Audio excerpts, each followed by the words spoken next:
Nous avons été là à la conférence internationale du travail en 2012, lorsque la recommandation 202 sur le socle de protection sociale a été adoptée. Et je pense que cela a inspiré notre gouvernement,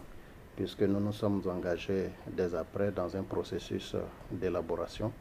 d'une stratégie nationale de protection sociale qui n'existait pas. Donc nous l'avons fait et elle a été adoptée par le gouvernement seulement 2 années après, parce qu'il a fallu vraiment discuter, il a fallu faire des arbitrages et voir autour de quel programme nous devrions pouvoir nous accorder. Et donc là-dessus, la Côte d'Ivoire est donc désormais dotée, après la recommandation 202 sur le socle de protection sociale de ce cadre stratégique-là, dans lequel nous avons identifié des programmes touchant la nécessité de renforcer la lutte contre la pauvreté à travers des mécanismes tels que les transferts socio-monétaires et l'incitation à des activités génératrices de revenus. Au niveau du deuxième axe, nous avons voulu consolider l'accessibilité aux services sociaux de base, notamment en matière d'éducation, en matière de santé.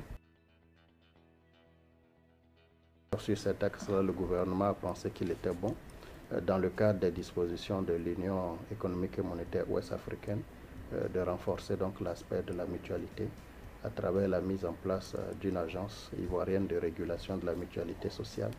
et à faire en sorte que personne en fait ne reste en dehors d'un dispositif de mutualisation du risque. On est en train de penser à développer une expérience pour ce qui est des cash transferts sur les zones centre, nord et ouest, où l'enquête sur le niveau de vie montre bien que ce sont les zones les plus vulnérables, où il faut justement accompagner les populations avec des cash transferts pour augmenter leur capacité de consommation. Parce que c'est une dynamique qui s'accompagne avec un certain nombre de mesures au niveau de l'éducation, de la santé, justement en termes de sensibilisation, d'information des populations sur les bonnes pratiques.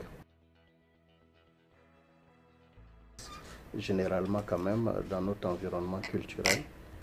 les populations développent des mécanismes communautaires de résilience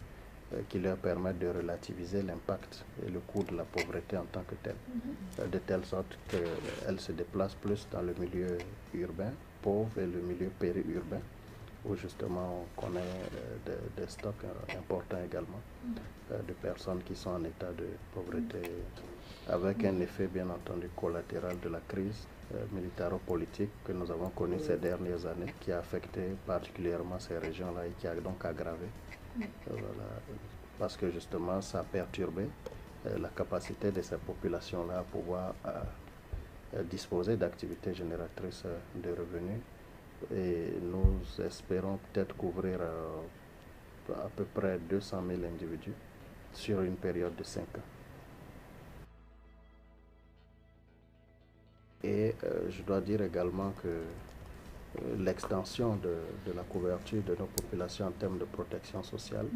est vraiment à un stade encore, j'allais dire, de mise à l'échelle. Et peut-être qu'au moment où justement nous prenons cette direction,